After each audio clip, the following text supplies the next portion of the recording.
ওকে, আমরা আজকে যা শিখব সেটা হচ্ছে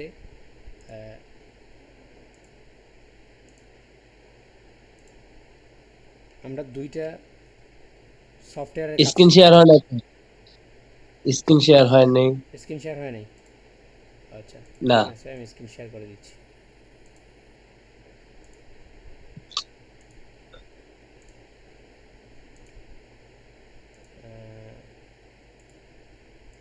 হয়েছে এবার? ঠিক আছে। এখন হয় না? এখন আসছে, হ্যাঁ ঠিক আছে। আসেন এবার আসছে। আমরা হচ্ছে আহ, আমরা গত ক্লাসে বুঝেছিলাম যে হচ্ছে আমাদের গ্রাফিক্স ডিজাইনের জন্য দুইটা অ্যাপ ব্যবহার করতে হয়।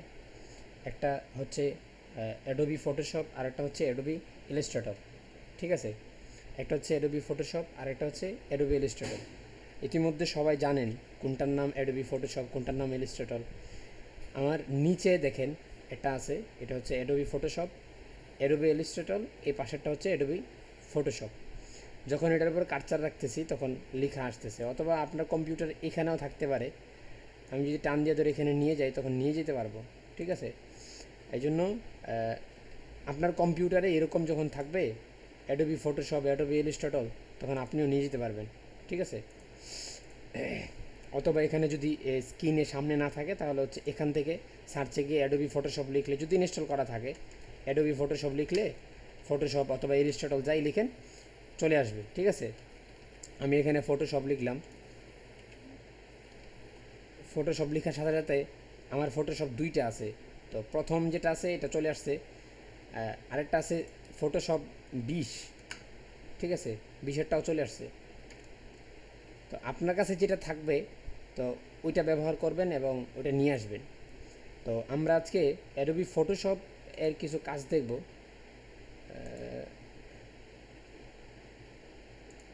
সবাই দেখেছেন এটি ফটোশপের কাজ, ফটোশপের কাজ অনেকেই জানেন। তো হচ্ছে আমরা আবারও ফটোশপের কিছু কাজ দেখব। ঠিক আছে, তো আমরা ফটোশপটা নিয়ে আসতেছি সামনে। এমন হচ্ছে কেন?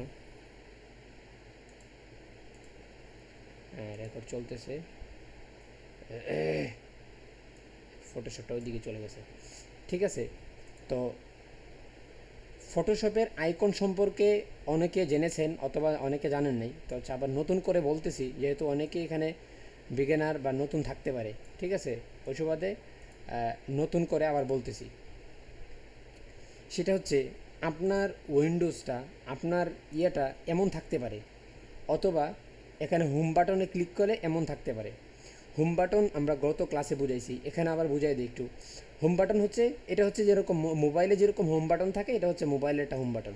ঠিক আছে, অ্যাপসটা তো সবাই চিনছেন। একটা হলো ফটোশপ আর একটা হলো ইলাস্ট্রেটর। এটা হচ্ছে অ্যাডোবি ফটোশপ, এটা হচ্ছে অ্যাডোবি ইলাস্ট্রেটর। একটা হচ্ছে এআই লেখা থাকবে আর একটা হচ্ছে পিএস লেখা থাকবে। ঠিক আছে, আর এরকম আপনার কম্পিউটারে Adobe Premiere Pro, after effect এগুলো থাকতে পারে। আপনি দেখে ঢুকবেন, নাম দেখে ঢুকবেন, তখন আপনি বুঝবেন যে কোনটার কাজ করতেছেন আপনি।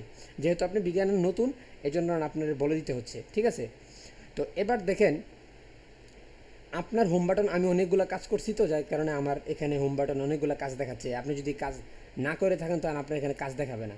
ঠিক আছে, একদম ইয়ে দেখাবে, ফাঁকা দেখাবে এই জায়গাটা। তো হচ্ছে এই জায়গাটা সবার এই জায়গাটার সাথে সবাই পরিচিত। ঠিক আছে, তো এখন আমরা দেখব যে নতুন পেজ কীভাবে নেয়, নতুন একটা ডকুমেন্ট কীভাবে নেয়। তো আমরা ইতিমধ্যে ক্লাসে দেখছি যে হচ্ছে ওপেনে গিয়ে, সরি, ফাইলে যেতে হয়, ফাইলে যেয়ে নিউতে ক্লিক করলে এরকম নতুন ডকুমেন্ট বা নতুন পেজ, নতুন আর্টবুক নেওয়া যায়। ঠিক আছে, যেরকম আপনারা অ্যাডোবি, সরি, আপনারা ওয়ার্ডে যেরকম ব্যবহার করেন, ওয়ার্ডে হচ্ছে এরকম থাকে অ্যাডোবি, সরি, এই কী বলে, ডকুমেন্ট, ডকুমেন্ট নিতে হয়। তো এখানে হচ্ছে আবার বিপরীত, এখানে হচ্ছে আপনি ডকুমেন্টও নিতে পারবেন, আবার হচ্ছে আর্টবোর্ড নিয়েও কাজ করতে পারবেন। আপলোড এবং আর্টবোর্ড এবং ডকুমেন্ট কি সামনেই বলবো ইনশাল্লাহ। তো এখানে আমরা ডকুমেন্ট বুঝি, ডকুমেন্ট হচ্ছে সকালে সকালে বুঝবো হচ্ছে একটা ক্যানভাস যদি আপনি নিতে চান, যেমন একটা একটা জিনিস যদি আপনি আর্টিস্ট করতে চান, যারা আর্টিস্ট ম্যান আছে তারা যদি আর্টিস্ট করে তাহলে হচ্ছে তারা বিভিন্ন ক্যানভাস ইউজ করে। তো আমরাও চাইলে এরকম ক্যানভাস ইউজ করতে পারি, ইউজ করে কাজ করতে পারি। তো এবার দেখেন ওইটাকেই আর্টবোর্ড বা ইয়ে বলে। আর্টবোর্ড এক জিনিস, ক্যানভাস আরেক জিনিস। ক্যানভাস এবং ডকুমেন্ট একই জিনিস। তো এই ডকুমেন্টটা আমরা কয়েকভাবে নিতে পারি। একটা হচ্ছে ফাইলে গিয়ে নিউতে ক্লিক করলে এরকম ডকুমেন্ট টাস্ক বার আসবে, আমরা এখান থেকে ক্রিয়েটে ক্লিক করলেই সাইজ দিয়ে ক্রিয়েটে ক্লিক করলে হয়ে যাবে। এটা একটু পরে বুঝতেছি। এরপরে হচ্ছে এই টাস্ক বারটা আমি ক্রিয়েট নিউ নাওতে ক্লিক করলেও এখানেও আসে, ঠিক আছে। অনেক সময় এরকম হোম বাটনে ক্লিক করা থাকলে এরকম থাকবে, তখন আপনি নাও বুঝতে পারেন, তখন হচ্ছে এখানে আবার হোম বাটনে ক্লিক করলে এরকম চলে আসবে, ঠিক আছে। তখন যদি আপনি এরকম হোম বাটনে একটা ক্লিক করে দেন, বাস আগের মতো হয়ে গেল। আবার এখান থেকে ফাইলে গিয়ে ওপেন নিউতে গিয়েও নতুন ডকুমেন্ট ক্রিয়েট করতে পারেন। এটা শর্টকাট হচ্ছে কন্ট্রোল এন, এই যে লেখা আছে, অথবা ডিরেক্ট কন্ট্রোল এন দিয়ে ক্লিক করলেও এরকম টাস্ক বার আসবে। তো এখানের মধ্যে কতগুলো বিষয় আছে এটা বুঝেন। এখানের মধ্যে বিষয়গুলো কি কি? এখানের মধ্যে বিষয়গুলো হচ্ছে, প্রথমে আছে রিসেন্ট। রিসেন্ট কি? রিসেন্ট হলো যেই ফাইলগুলো নিয়ে রিসেন্টলি অতীতে আপনি এখানে কাজ করেছেন, সেই ডকুমেন্টগুলো সাইজগুলো আপনার এখানে আছে। তো আমি অনেকগুলো সাইজ নিয়ে কাজ করছি, তো কাজ করার কারণে আমার এখানে অনেক রকমের সাইজ আসছে, ঠিক আছে। এর পাশে হচ্ছে আরেকটা সাইজ আছে সেভ। এখানে হচ্ছে আপনি কোনো সাইজ যদি আপনার পছন্দ হয় এবং এই সাইজটা আপনার বারবার কাজে লাগে, এই সাইজ আপনি এখানে সেভ করে রাখতে পারেন। এরপরে হচ্ছে প্রিন্ট। এরপরে হচ্ছে প্রিন্টের কাজ কি, সরি ফটো। ফটোর কাজ কি? ফটোর সাইজ যেরকম হয়, আপনি যদি ফটো নিয়ে কাজ করতে চান, ফটোর সাইজ কতগুলো দেওয়া আছে, এই সাইজগুলো নিয়ে কাজ করতে পারেন। এরপর হলো print related, A4, B5, A3, A5, A6, এরকম অনেকগুলো সাইজ আছে। তো এই সাইজগুলোর সাথে আপনি পরিচিত হবেন। সে বেশি অংশ আপনি যেটা বুঝি সেটা হচ্ছে A4 সাইজটা বুঝি, অথবা A3, A4, এরপর লেটার সাইজ একটা আছে, এটাও আমরা বুঝি। তো এরপরে হচ্ছে এখানে আরও কতগুলো সাইজ আছে, এগুলো হচ্ছে বিভিন্ন আর্টিস্টের জন্য এবং ক্যালিওগ্রাফির জন্য, ব্রাশ নিয়ে যারা কাজটাজ করে এই সাইজগুলো তাদের জন্য ব্যবহার হয়। এরপরে ওয়েবের জন্য বিভিন্ন সাইজ আছে, মোবাইল সাইজ আছে, এবং ভিডিওর জন্য কতগুলো সাইজ দেওয়া আছে। এই সাইজগুলো নিয়ে আপনি থাম্বনেল ক্রিয়েট করার জন্য হোক, অথবা অন্য কিছুর জন্য হোক, আপনি অ্যাডের জন্য হোক, আপনি এইগুলা ক্রিয়েট করতে পারবেন, ঠিক আছে। তো এজন্য দেখেন এখানে রিসেন্ট ফাইলগুলোর কাজ হচ্ছে, এখান থেকে রিসেন্টলি আমরা যে ফাইলগুলো ওপেন করেছিলাম সেই ফাইলগুলো এখানে দেখাচ্ছে, ঠিক আছে। এবার এখানে সেভ ফাইলগুলো কোত্থেকে আসে বা কোত্থেকে সেভ করতে হয়, এখানে যখন আমরা ফাইল একটা ক্রিয়েট করতে যাব, প্রথমে লেখা আছে আনটাইটেল 1, ঠিক আছে। তো এখানে যে আপনি যদি একটা নাম দিয়ে দিন, এখানে অ্যাড দিয়ে দেন, তো অ্যাডে ক্লিক করলে এখানে একটা অপশন আছে সেভে ক্লিক করলে এখানে যে অ্যাড দিয়ে আপনি সেভ দিতে পারবেন। অ্যাড নাম লিখে এখানে সেভ প্রজেক্টে দেন, এখানে সেভ হয়ে গেল, সেভে চলে আসলো। সেভে আসলেই আপনি এই সাইজটা পেয়ে যাবেন, ঠিক আছে। তো এই সাইজটা কত আমরা নিব, আমরা চাইলে এখান থেকে ইঞ্চিতে নিতে পারি, অথবা পিক্সেলে নিতে পারি, অথবা সিএমএ নিতে পারি, অথবা এমএমএ নিতে পারি, যেই সাইজ আপনার দরকার হয় নেবেন। আমি সাধারণত ইঞ্চি, এমএম, সিএমএ এই তিনটে ব্যবহার হয়, পিক্সেল এগুলো ব্যবহার হয়। তো এগুলো বেশি ব্যবহার হয়, পিক্সেল ব্যবহার হয়, ইঞ্চি ব্যবহার হয়, সিএম ব্যবহার হয়, এমএম ব্যবহার হয়, এগুলো ব্যবহার হয়, এগুলো আপনারা বুঝবেন, অনেকে আমার থেকে ভালো বুঝেন এগুলো। তো এবার আসেন, তো হচ্ছে সাইজ আমরা কত নিতে পারি।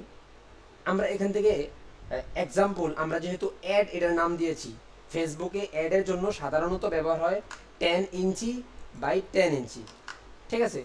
তো এই 10 ইঞ্চি ওয়েট হাইট, এটা তো অতীতে বুঝাইছি, আবার নতুন করে বলতেছি।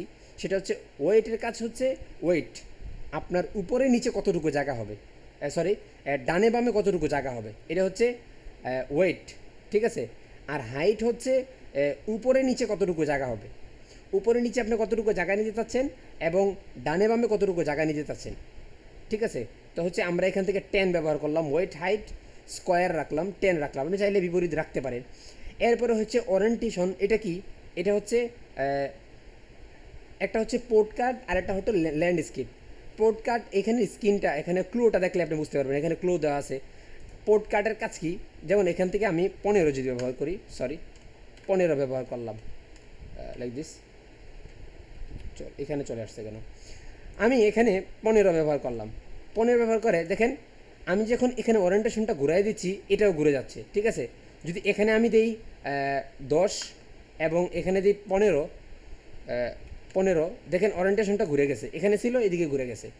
তো এই জিনিসটা হচ্ছে আপনারা যখন পেপার নেবেন, পেপারটা যদি সোজা লম্বায় বেশি হয় তাহলে হচ্ছে এটা পোর্ট কাট, আর যদি দুই পাশে বেশি হয় তাহলে হচ্ছে এটা ল্যান্ডস্কেপ।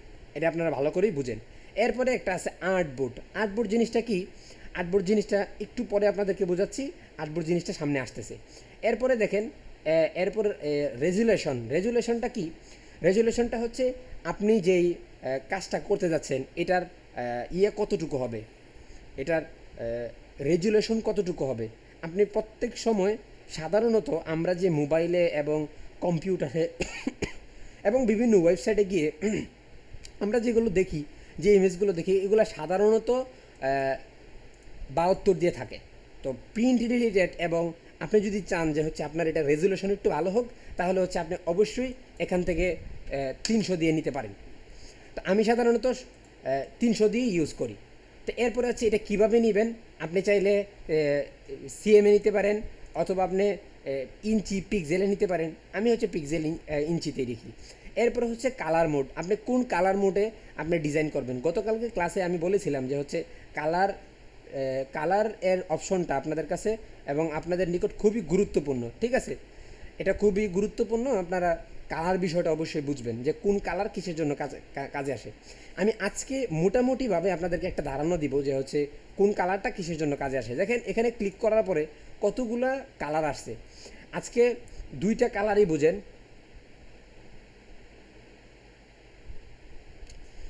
দেখেন প্রথমে যে কালারটা আছে এটা বললেও আপনারা বুঝবেন না। এরপরে কালার আছে, এরপরে আছে, এরপরে যেটা আছে এটা কিসের কাজে আসে। এটা হচ্ছে সাধারণত আপনি যদি চান যে ব্ল্যাক অ্যান্ড হোয়াইট নিয়ে কোনো ইমেজ নিয়ে কাজ করবেন, তখন হচ্ছে এটা ইউজ করবেন, ঠিক আছে? এরপরে হচ্ছে 8 জিবি মোড, 8 জিবি কালার। এই 8 জিবি কালারটা গত ক্লাসে আমি বলেছিলাম, অথবা না বললেও আপনারা জানেন। 8 জিবি কালারটা সাধারণত ব্যবহার হয় ওয়েবসাইটের জন্য, ওয়েব ডিজাইনের জন্য, সোশ্যাল মিডিয়ার জন্য যে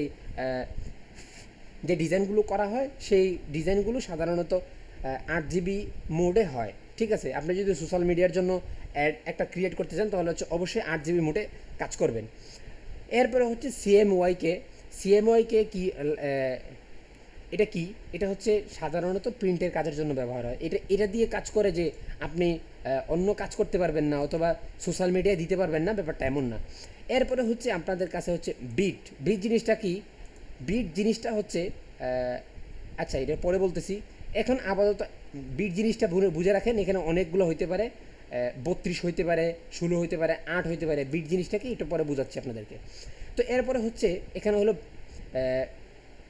ব্যাকগ্রাউন্ডে আপনার কি থাকবে, কোন কালারটা থাকবে। আপনি চাইলে হোয়াইট নিতে পারেন, অথবা ব্ল্যাক নিতে পারেন, অথবা এখানে ব্যাকগ্রাউন্ড কালার নিতে পারেন, যে কোনো কালার নিতে পারেন। যে কালারগুলো দেওয়া থাকে এখান থেকে বিভিন্ন রকমের কালার আছে, নিতে পারেন। অথবা আপনাকে এখান থেকে কালার বানায় নিতে পারেন, ঠিক আছে? আপনার ইচ্ছে হয়েছে এই কালারটা আপনি ব্যাকগ্রাউন্ডে রাখবেন, আপনি চাইলে এই কালারটাই আপনি ব্যাকগ্রাউন্ডে রাখতে পারেন, ঠিক আছে? ব্যাকগ্রাউন্ডে এই কালারটা চলে আসবে। এরপর হচ্ছে অ্যাডভান্স অপশন। অ্যাডভান্স অপশনটা আমরা কিছু পরে বুঝবো, অ্যাডভান্সে যাওয়ার পরে, ঠিক আছে? এতটুকু তো আমরা বুঝতে পারছি। দেখেন এখানে যখন আমি ক্রিয়েটে ক্লিক করব, এখানে আমি ব্যাকগ্রাউন্ড কালার দিয়েছিলাম এই কালার। ক্রিয়েটে ক্লিক করার পরে ব্যাকগ্রাউন্ডে হুবহুই কালার চলে আসছে। এই কালারটা এখান থেকে চেঞ্জ করা যায়, ঠিক আছে? এখান থেকে যে রাইট বাটন ক্লিক করেন, ক্লিক করে এখানে সিলেক্ট কাস্টম কালার, এখানে ক্লিক করেন। ক্লিক করলে আপনি কালার চেঞ্জ করতে পারবেন। চাইলে এখান থেকে লাইক দিস ব্ল্যাক দিয়ে দিলাম। সরি, ওই কালারটা চেঞ্জ হবে। সরি, ওই কালারটা আমি চেঞ্জ করতে চাচ্ছি না। ওই কালারটা এটাই থাক, এটাই রাখলাম। এটাও না, একটু গাঢ় হবে, লাইক দিস, ঠিক আছে? তা আবার চাইলে এই কালারটা চেঞ্জ করতে পারবেন। কীরকম? আবার ডকুমেন্ট নেন, কন্ট্রোল এন দেন, এখান থেকে সাদা ব্যবহার করেন, একদম টান দিয়ে সাদা বানাই দেন, ঠিক আছে? তখন সাদা হয়ে গেল। ক্রিয়েটিভ ক্লিক করলে এরকম সাদা ব্যাকগ্রাউন্ড চলে আসবে, ঠিক আছে? এরপরে আসেন, এরপরে আমাদের কাজ কি? এরপরে দেখেন আমরা এই এই এটা একটা ডকুমেন্ট আমরা ক্রিয়েট করার পরে, আমরা যখন যে কোনো সাইজের একটা ডকুমেন্ট নিলাম, এটা ক্রিয়েট করার পরে, এটা যখন আমরা করে ফেলি, ক্রিয়েট করার পরে তখন হচ্ছে আমাদের চতুর্পাশে কতগুলো জিনিস দেখতে পাই। যেমন এখানে আছে কতগুলো। এরপর হচ্ছে আমি যদি এখান থেকে রিসেট করে দিই তাহলে হচ্ছে আপনারা চলে আসবে। দেখছেন আমি হচ্ছে ডকুমেন্ট একটা নেওয়ার পর এটা যদি ক্লোজ করে দিই, কন্ট্রোল এন দিয়ে নতুন একটা পেজ নিই, নতুন একটা ডকুমেন্ট নেই, তাহলে হচ্ছে দেখেন এরকম থাকবে। অথবা এলোমেলো থাকতে পারে, আপনার এরকম এলোমেলো থাকতে পারে, এরকম এলোমেলো থাকতে পারে, এরকম অগোছালো থাকতে পারে, এক একটা আলাদা আলাদা এরকম গোছালো থাকতে পারে, অথবা আপনার এক একটা ডিলেট হয়ে যেতে পারে। সব যদি ডিলেট করে দিই ডিলেট হয়ে যেতে পারে, ঠিক আছে। তো এগুলা হালকাভাবেই বুঝাচ্ছি যে অনেকেই এটা জানেন, এই জন্য হচ্ছে এরকম গুরুত্ব দিচ্ছি না বা সময় নষ্ট করতেছি না, সাধারণভাবেই বলার চেষ্টা করতেছি, ঠিক আছে। দেখেন এরপরে দেখেন আমি হচ্ছে এখন এখন যদি এটাও ডিলিট হয়ে যায়, যেমন এটা টান দিয়ে ধরে আমি নিয়ে আসি, নিয়ে এসে যদি ডিলিট করে দিই, টান দিয়ে ধরে এখানে নিয়ে আসলাম, অথবা আপনার এখানে থাকতে পারে, ঠিক আছে, তখন ডিলিট হয়ে গেল, এখন আপনার কিছুই নেই, আপনি চাইলেও কিছু আনতে পারতেছেন না। অথবা আপনার এইখানের যে এই জিনিসটা আছে, এই জিনিসটা যদি আমি টান দিয়ে নিচে নামাই দিই, এটা নামতেছে না, লাইক দিস, না নামতেছে না, এটা অনেক সময় নিচে নেমে যায়। তখন যদি এটা এরকম হয়, তখন হচ্ছে আপনার সরাসরি উইন্ডোতে চলে যাবেন, উইন্ডো, এখান থেকে চলে যাবেন একদম ওয়ার্কস্পেস থেকে, এখান থেকে আপনি রিসিট করে দিবেন, ঠিক আছে, রিসিট করে দিবেন। রিসিট যদি করে দিন তখন আগের মতো হয়ে গেল। অথবা আপনি এখান থেকে যে কোনো একটা ইউজ করতে পারেন, যে কোনো একটা ইয়ে নিয়ে ইউজ করতে পারেন আপনার যেটা দরকার হয়। আমি হচ্ছে আপনি যেমন নিউ ওয়ার্কস্পেস থেকে গিয়ে আপনি নিজে একটা ওয়ার্ক বানাতে পারেন, যেমন নাইস নাইস ওয়ার্ক স্পেস, ঠিক আছে, এটা দিয়ে আমি সেভ দিলাম, সেভ দিয়ে আমি কর্নারে রাখলাম এবং এটাকে এইভাবে সাজালাম, আমি সাধারণত যেভাবে রাখি। তারপরে এই কলামটা দুইভাবে, এক কলামে আছে, আপনি চাইলে এখানে ক্লিক করলেই দুই কলামে হয়ে যাবে, আমি সাধারণত দুই কলামে রাখি, ঠিক আছে। চাইলে এক কলামে রাখতে পারেন, ওই যে একটা অ্যাঙ্কর পয়েন্ট আছে এখানে ক্লিক করলেই এক কলাম দুই কলাম হয়ে যাবে, ঠিক আছে, আপনার যেরকম ইচ্ছা এরকম রাখতে পারবেন। তো হচ্ছে এবার আসেন, আমি একটা জিনিস করে আপনাদেরকে দেখাই, হচ্ছে এই যে এই জিনিসটা হয়ে গেল, দেখেন এখন আমি যদি আমার সবগুলো চলে যায়, যেমন এটা এখান থেকে টান দিয়ে এখানে নিয়ে আসলাম, এটা ডিলিট করে দিলাম, এইগুলা এখান থেকে টান দিয়ে নিয়ে আসলাম, আসতেছে না কেন, ওইদিকে আসলাম ডিলিট করে দিলাম, তো অনেক কিছুই আমার এখানের মধ্যে নাই আমার মনে হচ্ছে, ঠিক আছে, অথবা এলোমেলো আছে। আমি চাচ্ছি আমারটা যেটা যে আমি সেভ করে রাখছি এটা আমি ইউজ করবো, যেখানে যে ওয়ার্ক স্পেসে যাবো, এখান থেকে নাইস ওয়ার্ক স্পেস যেটা, এটাতে আমি আবার ক্লিক করব, ক্লিক করলে এটা ঠিক হয়ে যাবে, ঠিক আছে। এখান থেকে ডিলিট করে দেন, সব ডিলিট করে দেন, ডিলিট করে দিলাম, এখান থেকে রিসিট দিয়ে দিলাম, ঠিক আছে। রিসিটে ক্লিক করলে, যখন রিসিটে ক্লিক করব, রিসিট যেটাতে আমরা আসি এটাতে যখন ক্লিক করব তখন হচ্ছে অটোমেটিক চলে আসবে, ঠিক আছে। তো এরপরে দেখেন, তো হচ্ছে ঠিক আছে, এরপরে দেখেন আমরা যদি এখান থেকে এলোমেলো হয়ে যায়, তখন এখান থেকে ওই যে এটা একটু বড় আছে, এটাতে আমি এখান থেকে ক্লিক করে ছোটো করে নিতে পারি, এখানে টান দিয়ে ধরে নিচে নামাই দিলে তারপর হচ্ছে ঠিক হয়ে গেছে, ঠিক আছে। এরপরের কথা হচ্ছে যে আমরা ডকুমেন্ট নিব যে নিয়ে কাজ করব কিভাবে। তো কাজ করার জন্য দেখেন আপনাকে কতগুলা টুল দিয়ে রাখছে, তো হচ্ছে এইগুলোর নাম হচ্ছে টুলস, টাস্ক বার, এগুলো হচ্ছে অনেকগুলো জিনিস আছে। এই জিনিসগুলোর নাম কি? এই জিনিসগুলোর নাম হচ্ছে, যেমন আপনি যদি একজন ইলেকট্রিক মিস্ত্রি হন, গত ক্লাসে বুঝাইছিলাম যে আপনি যদি ইলেকট্রিক মিস্ত্রি হন তখন আপনার জন্য কতগুলো টুল বা কতগুলা দরকার হয়, যন্ত্রপাতি দরকার হয়, ঠিক তেমনই এখানে কাজ করার জন্য আপনাকে কতগুলো যন্ত্রপাতি দিয়ে রাখছে, যে আপনি যে এই যন্ত্রপাতিগুলো ব্যবহার করে আপনি চাইলে করতে পারবেন, এই যন্ত্রপাতিগুলো ব্যবহার করে আপনি আপনার কাজ চালাইতে পারবেন, কাজ করতে পারবেন, ঠিক আছে। এগুলো কি, এক একটা যন্ত্রপাতির কাজ আমরা ধারাবাহিকভাবে বুঝব। তো দেখেন এখানে ক্লিক করলে পরে, অথবা এখান থেকে এখানে আছে লেয়ার, এটার নাম হলো লেয়ার, এই পাশে হচ্ছে আছে উইন্ডো থেকে এখানে লেয়ারে ক্লিক করলে লেয়ার চলে আসবে, উইন্ডো এখান থেকে লেয়ার, অথবা এইটা শর্টকাট এখানে দেওয়া আছে F7, আপনি কিবোর্ডের উপরের দিকে দেখবেন লেখা আছে ঠিক মাঝখানে F7 যখন আপনি ক্লিক করবেন, ক্লিক করার পরে আপনার সামনে এই জিনিসটা চলে আসবে, লেয়ারটা চলে আসবে, ঠিক আছে। তো এরপরে এটার নাম হচ্ছে লেয়ার জিনিসটার ক্লাস হচ্ছে আমরা লম্বা করে দিতে হবে এবং বড় করে দিতে হবে, ঠিক আছে। এরপরে আসেন, এরপরে আমাদের এই পাশে কতগুলা জিনিস আছে, এগুলোর নাম হলো টুলস। এখান থেকে যেগুলো ব্যবহার করবেন এগুলো টুলস। যেমন ব্রাশ ব্যবহার করলেন, এক একটা ব্রাশ ব্যবহার করেন, বড় করলেন, ব্রাশ ব্যবহার করলেন, আপনি চাইলে এই কালারটা ব্যবহার করতে পারেন, ব্যাস ব্যবহার করলেন। এখানে দেখেন একটা মজার জিনিস, সেখানে হচ্ছে এখানে দুইটা কালার ব্যবহার করা হয়েছে, একটা হলো ফোরগ্রাউন্ড কালার আর একটা হচ্ছে ব্যাকগ্রাউন্ড কালার।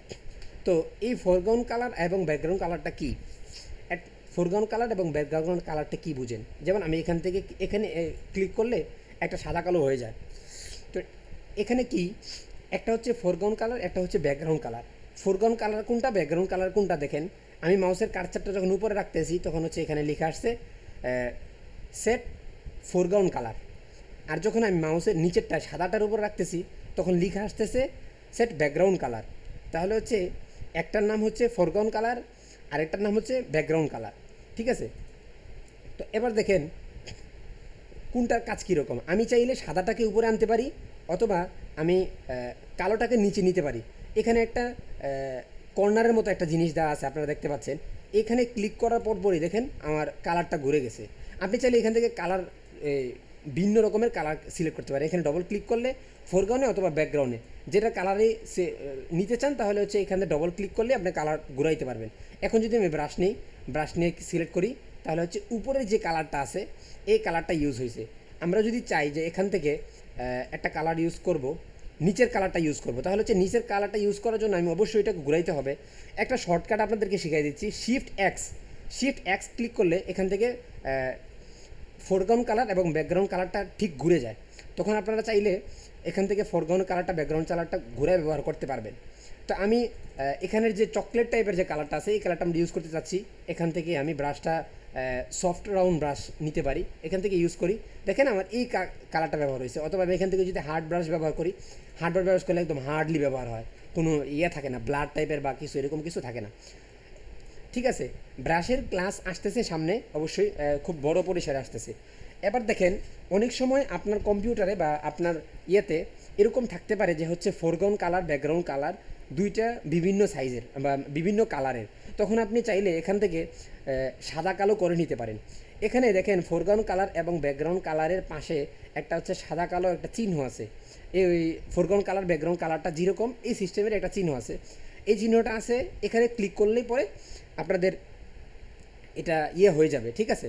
এটা হচ্ছে সাদা কালো হয়ে যাবে। অথবা এখান থেকে বিভিন্ন কালার যখন থাকবে লাইক দিস, এটা আছে। ঠিক আছে? তখন এই কালারটা যখন আছে আমরা চাইলে আমাদের সময় কি কম, কত সময় আছে আমাদের হাতে? কিসের সময়? লাইভের সময় নাকি এমনি টাইম? টাইম হচ্ছে আমাদের, আমরা তো জুমে ক্লাস করতেছি আজকে, তো হচ্ছে জুমে ক্লাস করতেছি, সময় কম। জুমে তো হচ্ছে 40 মিনিট সময় পাওয়া যায়। ও আচ্ছা, আমাদের আমরা তো এখনো মনে হয় টাইম দশটায় শুরু করে নাই। দশটায় লিঙ্ক দিয়েছিলাম, এখন হচ্ছে আর 6 মিনিট আছে হয়তো। ঠিক আছে? আমাকে একটু বলে দিবেন এবং খেয়াল করবেন ইনশাল্লাহ। তো এরপরে আসেন আচ্ছা আমরা আবু রায়হান ভাই একটু স্মরণ করাই দিন। তো এবং দেখেন এখানে হচ্ছে আমরা দুইটা কালার ব্যবহার করতেছি, দুইটা কালার আছে। আমি চাচ্ছি যে এখান থেকে দুইটা কালারের মধ্যে এখানে আমি সাদা কালো করে ফেলবো। তখন হচ্ছে শুধুমাত্র ডি ক্লিক করলেই এখান থেকে বাই ডিফল্ট কালার যেটা আছে এটা চলে আসে। ঠিক আছে? সাদা কালো চলে আসে, আপনি চাইলে এখান থেকে ঘুরাইতে পারতেছেন। এরপরে নিচে কতগুলো জিনিস আছে, এগুলো হচ্ছে কাজের সময় আমরা দেখে নেব এই জিনিসগুলো কি। এরপরে এখানে ফাইলে, এখানে ওপেনে গেলে ওপেনের কাজ কি, নিউর কাজ কি, সেভ আছের কাজ কি, এগুলো হচ্ছে আমরা বিভিন্ন সময় কাজের সময় যখন কাজ করবো প্র্যাকটিক্যালি তখন হচ্ছে এই কাজগুলো বুঝবো। এরপরে আসেন আমরা যেটা বুঝতে যাচ্ছি হচ্ছে এখানে লেয়ারের কতগুলো কাজ আছে। লেয়ার জিনিসটা কি আপনাদেরকে যদি একটু বুঝাইতে যাই, লেয়ার জিনিসটা হচ্ছে খুব একটা বিষয়। দেখেন যেমন লেয়ারের কাজ কি এটা বুঝেন। আমি গত ক্লাসে আপনাদেরকে বলেছি যে হচ্ছে লেয়ারের কাজ হচ্ছে আপনি যারা প্রিন্টিংয়ের কাজ করে, যারা ব্রাশ নিয়ে বিভিন্ন ক্যালিগ্রাফি বা বিভিন্ন আর্টের কাজ করে, তারা হচ্ছে বিভিন্ন ব্রাশ ব্যবহার করে। যেমন আপনি একটা দেওয়ালের মধ্যে প্রিন্টিং করতে চাচ্ছেন, কোনো কিছু লিখতে চাচ্ছেন। ঠিক আছে? যেমন মনে করেন যে আপনি জুলাই অভ্যুত্থানে আপনি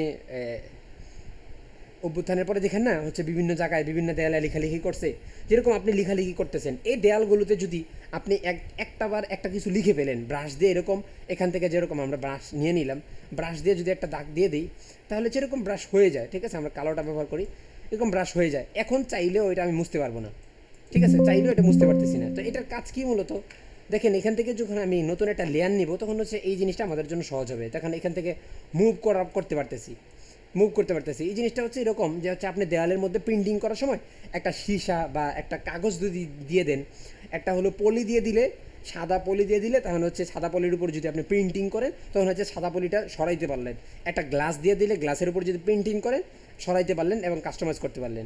দেখুন আমরা যদি এখানে লেয়ারগুলো ডিলিট করে দিই তো নতুন লেয়ার নেই কীভাবে, এখানে প্লাস আইকনে ক্লিক করলে নেওয়া যায়, অথবা কন্ট্রোল শিফট এন ক্লিক করলে নতুন প্লেস ক্রিয়েট হয়। কন্ট্রোল শিফট এন ক্লিক করলে আমি যখন ইন্টার ক্লিক করবো তখন নতুন প্লেস নতুন লেয়ার ওপেন হবে। তা আমাদের লেয়ার নাই, আমরা হচ্ছে ডিরেক্ট ব্যাকগ্রাউন্ডের উপর কাজ করতেছি। ব্যাকগ্রাউন্ডের উপর যখন আমি ব্রাশ দিয়ে ক্লিক করবো, আবার ব্রাশ দিয়ে ক্লিক করবো, তো এখন দুইটা হয়ে গেছে, দুইটাকে এখন আমি মুভ চাইলেও মুভ করতে পারতেছি না। এখন যদি আমি এখান থেকে নতুন লেয়ার নেই, লেয়ার নিয়ে ব্রাশ দিয়ে ঘষি এবং এই লেয়ারের উপরে আবার ব্রাশ দিয়ে ঘষি, তখন হচ্ছে এই দুইটা একসাথে হয়ে গেলো, দুইটাকে একসাথে মুভ করা যায়। আমি চাইলে আলাদা আলাদা মুভ করতে পারতেছি না, ঠিক আছে। তো এবার যদি আমি একটা লেয়ার নিলাম, লেয়ার নিয়ে একটাকে ঘষা দিলাম, ঘষা দেওয়ার পরে আবার এখান থেকে নতুন লেয়ার নিলাম, নতুন লেয়ার নিয়ে আবার যখন এখান থেকে ব্রাশ দিয়ে প্রিন্টিং করলাম তখন হচ্ছে দুইটা লেয়ারে দুইটা শেপ হলো। আমি চাইলে এটা ঘুরায়া যে কোনো জায়গায় ব্যবহার করতে পারি। এই জিনিসগুলো আপনাদেরকে অতীতের ক্লাসে এবং আগে যে ক্লাসগুলো দেওয়া হয়েছিল ওই ক্লাসগুলোতে বলা হয়েছে, ঠিক আছে। তো এরপরে আসেন এই লেয়ারগুলোর কাজ কী, লেয়ার দিয়ে কাজ করলে আমার আমার সুবিধা হবে কি।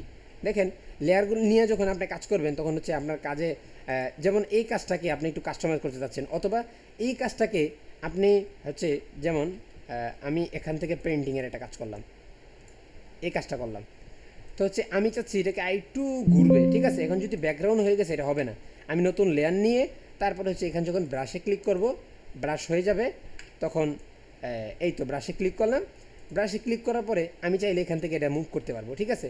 এই যেহেতু এগুলো সহজ জিনিস এবং অতীতও বলেছি আপনাদেরকে, এই জন্য হচ্ছে এরকম সময় করতেছি না, নষ্ট করতেছি না, এই জন্য খুব তাড়াহুড়াভাবেই বলার চেষ্টা করতেছি। এরপরে হচ্ছে উপরে আবার যদি প্রিন্টিং করি এটার উপরে, অথবা অন্য কোনো কালার চেঞ্জ করে এখান থেকে লাইক দিস, এই কালারটা ব্যবহার করে যদি আমি ব্যবহার করি, যেখানে এখান থেকে ব্যবহার করলাম, অথবা এখান থেকে এটা ব্যবহার করলাম, ঠিক আছে। তো হচ্ছে এটা ব্যবহার করার পর এটা মুভ করতে পারতেছি। যদি আমি এই লেয়ারের উপরে যা আবার প্রিন্টিং করি, এখন এই লেয়ারের উপর যেটা আছে এটা মুভ হবে না, উপরের লেয়ারের উপর যেটা আছে এটা মুভ হচ্ছে, কিন্তু এই লেয়ারের উপর যা আছে এটা মুভ হচ্ছে না, ঠিক আছে। এজন্য সবসময় লেয়ার নিয়ে কাজ করবেন। এরপরে দেখেন আমাদের এখানে কতগুলো, এগুলোর নাম হচ্ছে টুল। তো এখানের মধ্যে কতগুলো টুল আছে, এখানের মধ্যে প্রথমটার নাম হচ্ছে মুভ টুল, ঠিক আছে। মুভ টুলের শর্টকাট হচ্ছে শুধু বি ক্লিক করলে, বাওয়ালের বি ক্লিক করলে আপনি মুভ টুলে চলে যাবেন। যেমন আমি এখান থেকে পেন টুলে আসি, লাইক দিস, পেন টুলে আসি, এখন যদি আমি বি ক্লিক করি, শর্টকাটটা ওপেন না, আমি যদি আপনাদেরকে শর্টকাটটা একটু ওপেন করে দেখাই তখন আপনারা হয়তো বুঝতে সহজ হবেন। যেহেতু সময়ও অল্প, আমরা বেশি সময় নিব না। এখান থেকে লাইক দিস, এবার দেখেন আমি এখান থেকে যখন পেন টুলে ক্লিক করছি, আমি যাচ্ছি মুভ টুলে চলে যাব, তখন বি ক্লিক করলে আমি যখন কম্পিউটার থেকে কিবোর্ড থেকে বি ক্লিক করতেছি তখন আমি অটোমেটিক চলে গেছি। আমি পেন টুলে আবার আসতে হলে পি ক্লিক করলেই পেন টুলে চলে আসবো। এগুলো শর্টকাট, এগুলো হচ্ছে প্রত্যেকটা দেওয়া আছে। এরপরে মুভ টুলের পাশাপাশি আরেকটা হচ্ছে আর্টবোর্ড টুল। আমরা বলছি মুভ টুলের কাজ কি, মুভ টুলের কাজ হচ্ছে মুভ করা যায় যে কোনো জিনিস। আপনি এখান থেকে একটা সিলেকশন নিলেন, সিলেকশন নিয়ে আপনি যাচ্ছেন এটাকে মুভ করবেন, তখন মুভ টুলে চলে যান, এখান থেকে টান দিয়ে ধরে মুভ করে সরাইতে পারতেছেন, ঠিক আছে। আবার এখান থেকে সিলেক্ট থেকে ডিসিলেক্ট করে দেন, এটা ডিসিলেক্ট হয়ে গেল, ঠিক আছে। এখন সম্পূর্ণটা মুভ হয়ে আছে, ঠিক আছে। তো মুভ টুলের কাজ হচ্ছে মুভ করা যায়। এরপর হচ্ছে আর্টবোর্ড টুলের কাজ কি, আর্টবোর্ড টুলের কাজ হচ্ছে বিভিন্ন আর্টবোর্ড নিতে পারবেন, এখান থেকে আর্টবোর্ড নেন, আর্টবোর্ড চলে আসলো, ঠিক আছে। আর্টবোর্ড জিনিসটা যেহেতু আমরা আগে বুঝি নাই, তো এখন আমরা আর্টবোর্ড বুঝতে যাচ্ছি না, একটু পরেই আমরা আর্টবোর্ডের কাজ বুঝবো। এরপরে আছে রেক্টিলিনিয়ার মার্কিং টুল। রেক্টিলিনিয়ার মার্কিং টুলের কাজ কি, আমাদের হয়তো সময় নেই, আমরা হচ্ছে আগামীকাল ইনশাল্লাহ রেক্টিলিনিয়ার মার্কিং টুল এবং এখানে যে সিলেকশনের টুলগুলো আছে সবগুলো আমরা আগামীকালকে একসাথে বুঝে ফেলবো। এবং আগামীকালকে এই ক্লাসগুলো বুঝে এবং সামনের ক্লাসগুলোতে আমরা চলে যাব ইনশাল্লাহ। এজন্য আগামী ক্লাসের জন্য সবাই প্রস্তুতি থাকবেন এবং আগামী ক্লাসের জন্য সবাই প্রস্তুতি থাকবেন, ঠিক আছে? আগামী ক্লাসের জন্য সবাই প্রস্তুতি থাকবেন এবং আগামী ক্লাসে কি কি ইয়া হবে আপনারা অবশ্যই জানেন, এগুলোর জন্য আপনার প্রিপারেশন নিয়ে রাখবেন। এবার আসেন আজকের ক্লাস কতটুকু হলো বা যতটুকুই হয়েছে আপনি কতটুকু বুঝতে পারছেন, আপনি বুঝতে পারছেন কি না একটু জানাবেন ইনশাল্লাহ।